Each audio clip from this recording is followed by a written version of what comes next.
ಬಿಕ್ಲು ಶಿವನ ಮರ್ಡರ್ ಕೇಸಲ್ಲಿ A5 ಆರೋಪಿ ಆಗಿರುವಂಥ ಭೈರತಿ ಬಸವರಾಜ್ ಅವರನ್ನು ಇವತ್ತು ಏರ್ಪೋರ್ಟ್ನಲ್ಲೇ ಅರೆಸ್ಟ್ ಮಾಡಿದ್ದಾರೆ. ದೇವನಹಳ್ಳಿ ಡಿಸಿಪಿ ಅವರನ್ನು ಅರೆಸ್ಟ್ ಮಾಡಿ CIDಗೆ ಹಸ್ತಾಂತರ ಮಾಡಿದ್ರು. ಈ ಸ್ವಲ್ಪ ಹೊತ್ತರಲ್ಲೇ CID ಕಚೇರಿಗೆ ಅವರನ್ನು ಕರ್ಕೊಂಡು ಬರ್ತಾರೆ. ಇನ್ನಷ್ಟು ಮಾಹಿತಿ ಕೊಡ್ತಾರೆ ನಮ್ಮ ಪ್ರತಿನಿಧಿ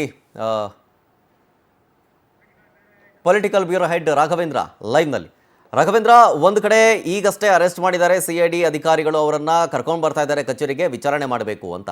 ಕಾನೂನು ಹೋರಾಟ, ಕಾನೂನು ಸಂಘರ್ಷ ಯಾವ ರೀತಿಯಾಗಿ ಇರ್ಬೋದು, ಬಟ್ ಪೊಲಿಟಿಕಲಿ ಯಾವ ರೀತಿಯಾಗಿ ಇದು ಟರ್ನ್ ತೆಗೆದುಕೊಳ್ಳುತ್ತೆ ಅಂತ, ಯಾಕೆಂದರೆ ಒಬ್ಬ MLA ಆಗಿರೋದ್ರಿಂದಾಗಿ ಇದು ಬಹಳಷ್ಟು ಹೈಪ್ ಪಡ್ಕೊಳ್ತಾ ಇದೆ ಕೇಸು ಅಂತ.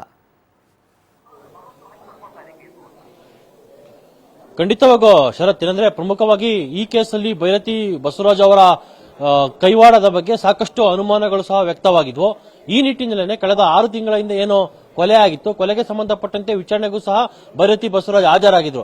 ಈ ವೇಳೆ ನಿರೀಕ್ಷಣಾ ಜಾಮೀನನ್ನು ಸಹ ಪಡೆದು ಹೊರಗಡೆ ಇದ್ರು. ಆದ್ರೆ ಯಾವಾಗ ಸುಪ್ರೀಂ ಕೋರ್ಟ್ ನಿರೀಕ್ಷಣಾ ಜಾಮೀನನ್ನ ಕ್ಯಾನ್ಸಲ್ ಮಾಡ್ತೋ, ಈಗ ವಶಕ್ಕೆ SIT ಅಧಿಕಾರಿಗಳು ಪಡೆದಿರ್ತಕ್ಕಂಥದ್ದು. ಯಾಕಂದ್ರೆ ಬಿಕ್ಲು ಶಿವ ಕೊಲೆ ಕೇಸ್ನಲ್ಲಿ ಶಾಸಕರ ಕೈವಾಡ ಇದೆ ಅಂತ ಹೇಳ್ಬಿಟ್ಟು ಅಲ್ಲಿ ಆರೋಪ ಸಹ ಕೇಳಿ ಬಂದಿತ್ತು.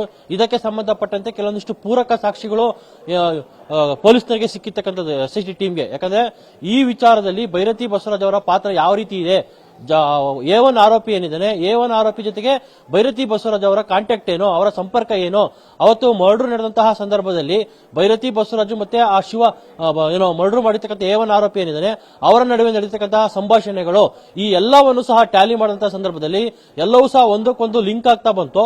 ಈ ನಿಟ್ಟಿನಲ್ಲಿ ವಿಚಾರಣೆಯನ್ನು ನಡೆಸಿದಂತಹ ಪೊಲೀಸರು ಕೊನೆಗೆ ಕೋರ್ಟ್ಗೆ ಒಂದು ವರದಿಯನ್ನು ಸಹ ಕೊಟ್ಟರು. ಜೊತೆಗೆ ಏನು ಬೇಲನ್ನ ಕೊಟ್ಟಿದ್ರು, ನಿರೀಕ್ಷಣಾ ಜಾಮೀನನ್ನ ಅದನ್ನ ರದ್ದುಪಡಿಸುವಂತೆ ಸಹ ಮನವಿಯನ್ನ ಮಾಡಿದ್ರು. ಸುಪ್ರೀಂ ಕೋರ್ಟ್ ನಲ್ಲಿ ವಿಚಾರಣೆ ನಡೆಸಿ ಸುಪ್ರೀಂ ಕೋರ್ಟ್ ನಲ್ಲಿ ಈಗ ಬೇಲ್ ಅನ್ನ ನಿರಾಕರಿಸಿರ್ತಕ್ಕಂಥದ್ದು. ಹೀಗಾಗಿ ವಶಕ್ಕೆ ಇವಾಗ ದೇವನಹಳ್ಳಿ ಏರ್ಪೋರ್ಟ್ ನಲ್ಲಿ ಭೈರತಿ ಬಸವರಾಜ್ ಅವರನ್ನ ಪಡೆದಿರ್ತಕ್ಕಂಥದ್ದು. ಇನ್ನೇನು ಕೆಲವೇ ಕ್ಷಣದಲ್ಲಿ ಅವರನ್ನ CID ಕಚೇರಿಗೆ ಕರ್ಕೊಂಡ್ಬಂದು ವಿಚಾರಣೆಗೆ ಮಾಡ್ತಾರೆ. ನಂತರ ಅವರನ್ನ ನ್ಯಾಯಾಧೀಶರ ನಿವಾಸದಲ್ಲಿ ಅವರನ್ನು ಹಾಜರುಪಡಿಸಿ ವಶಕ್ಕೆ ಪಡೆಯುವ ಸಾಧ್ಯತೆಗಳು ಅಧಿಕವಾಗಿದೆ. ಯಾಕಂದ್ರೆ ಇನ್ನಷ್ಟು ಸ್ವಲ್ಪ ವಿಚಾರಣೆ ಅವಶ್ಯಕತೆ ಇದೆ ಈ ಕೇಸ್ನಲ್ಲಿ. ಇವರ ಪಾತ್ರ ಏನು, ಮತ್ತೆ A1 ಆರೋಪಿ ಏನಿದ್ದಾನೆ, A1 ಆರೋಪಿ ಮತ್ತೆ ಇವರ ನಡುವೆ ಇರ್ತಕ್ಕಂತಹ ಸಂಪರ್ಕ ಮತ್ತೆ ಸಂಬಂಧ ಏನು ಅನ್ನೋದ್ರ ಬಗ್ಗೆ ಕೂಲಂಕುಷವಾಗಿ ತನಿಖೆಯನ್ನ ಮಾಡಬೇಕಾಗಿದೆ. ಯಾಕಂದ್ರೆ ಈ ಮುಂದೆ ತನಿಖೆಗೆ ಹಾಜರಂತಹ ಸಂದರ್ಭದಲ್ಲಿ ಅವನಿಗೂ ನನಗೂ ಯಾವುದೇ ರೀತಿಯ ಸಂಬಂಧ ಇಲ್ಲ ಅಂತ ಒಂದು ಹೇಳಿಕೆಯನ್ನ ಭೈರತಿ ಬಸವರಾಜ್ ಅವರು ಕೊಟ್ಟಿದ್ರು. ಹೀಗಾಗಿ ಇದು ರಾಜಕೀಯ ಸ್ವರೂಪವನ್ನು ಸಹ ಇದೀಗ ಪಡೆದಿರ್ತಕ್ಕಂಥದ್ದು. ಬಿಜೆಪಿ ನಾಯಕರು ಏನು ತಮ್ಮ ನಾಯಕರನ್ನ ಎದುರಿಸುವಂತಹ ಕೆಲಸವನ್ನ ಸರ್ಕಾರ ಮಾಡ್ತಾ ಇದೆ. ಈ ಕೇಸ್ನಲ್ಲಿ ಆ ನಾಯಕರ ಪಾತ್ರ ಏನೂ ಇಲ್ಲ ಅಂದ್ರೂ ಸಹ ಈ ಕೇಸ್ನಲ್ಲಿ ವಿನಾಕಾರಣ ಅವರನ್ನ ಶಿಕ್ಷಿಸಿದ್ದಾರೆ ಅನ್ನೋ ಒಂದು ಆರೋಪವನ್ನ ಸಹ ಮಾಡ್ತಾ ಇದ್ದಾರೆ. ಆದ್ರೆ ಯಾವುದೇ ರೀತಿಯ ಬೆಂಕಿ ಇಲ್ಲದೆ ಹೊಗೆ ಆಡಲ್ಲ ಅನ್ನೋ ಮಾತುಗಳು ಏನ್ ಹೇಳ್ತಾರೆ, ಅದಕ್ಕೆ ಸಂಬಂಧಪಟ್ಟಂತೆ ಭೈರತಿ ಬಸವರಾಜ್ ಅವರ ಕೈವಾಡ ಈ ಕೇಸ್ನಲ್ಲಿ ಇದೆ ಅನ್ನೋದ್ರ ಬಗ್ಗೆ ಸಹ ಕೆಲವೊಂದಿಷ್ಟು ಆರೋಪಗಳು ಕೇಳಿ ಬಂದಿರತಕ್ಕಂಥ. ಹಾಗಾಗಿನೇ ಅವರನ್ನ ವಶಕ್ಕೆ ಪಡೆಯತಕ್ಕಂಥ. ಈಗ ಕಾಂಗ್ರೆಸ್ ಮತ್ತೆ ಬಿಜೆಪಿ ನಡುವೆ ನೇರ ಫೈಟ್ ನಡೀಬಹುದು. ಬಿಜೆಪಿಗೆ ತೀವ್ರ ಮುಖಭಂಗನೂ ಸಹ ಈ ಕೇಸಿಂದ ಆಗಬಹುದು. ಯಾಕಂದ್ರೆ ಒಬ್ಬ ಶಾಸಕ ಕೊಲೆ ಮಾಡಿಸುವಂತಹ ಪ್ರಯತ್ನಕ್ಕೆ ಹೋಗ್ತಾನೆ ಅನ್ನೋದು ಸದ್ಯಕ್ಕೆ ಮೇಲ್ನೋಟಕ್ಕೆ ಬರ್ತಾ ಇರ್ತಕ್ಕಂಥದ್ದು. ಹೀಗಾಗಿ ಈಗ ವಿಚಾರಣೆ ನಡೀಬೇಕು, ವಿಚಾರಣೆ ನಡೆದು ಅದು ತೀರ್ಪು ಬರಬೇಕು, ಆಗ ಈ ಒಂದು ಡಿಸಿಷನ್ ಅನ್ನು ತೆಗೆದುಕೊಳ್ಬೇಕಾಗುತ್ತೆ. ಓಕೆ, ಥ್ಯಾಂಕ್ ಯು ರಾಘವೇಂದ್ರ ಡೀಟೇಲ್ಸ್ಗಾಗಿ. ಮತ್ತೊಂದು ಕಡೆ ಈ ಒಂದು ದೃಶ್ಯ ಗಮನಿಸ್ತಾ ಇದ್ದೀರಿ ನೋಡಿ, ಮಾಸ್ಕ್ ಹಾಕೊಂಡು ಹೋಗ್ತಾ ಇದ್ದಾರಲ್ಲ, ಮಾರ್ಕ್ ಹಾಕಿದ್ದೀವಿ, ಅವರೇ ಭೈರತಿ ಬಸವರಾಜು. ಅವರ ಹಿಂದೆ ಪೊಲೀಸವರು ಕೂಡ ಇರೋದನ್ನು ಗಮನಿಸಿದ್ದೀವಿ.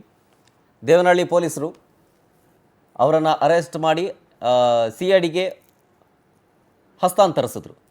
ಈಗ CID ಟೀಮ್ ಅವರನ್ನು CID ಕಚೇರಿ ಕರ್ಕೊಂಡು ಬರ್ತಾ ಇದೆ. ಅಲ್ಲಿಂದ ಮೆಡಿಕಲ್ ಟೆಸ್ಟ್ ಮಾಡ್ತಾರೆ. ಮೆಡಿಕಲ್ ಟೆಸ್ಟ್ ಆದಮೇಲೆ ಜಡ್ಜ್ ಮುಂದೆ ಹಾಜರುಪಡಿಸ್ತಾರೆ. ಅಲ್ಲಿಂದ ಕಸ್ಟಡಿಗೆ ಪಡ್ಕೊಳ್ತಾರೆ. CID ಕಸ್ಟಡಿಗೆ ಪಡ್ಕೊಂಡು ಅಲ್ಲಿ ವಿಚಾರಣೆಯನ್ನು ಇನ್ನೊಂದು 5 ದಿನ ನಡೆಸ್ತಾರೆ.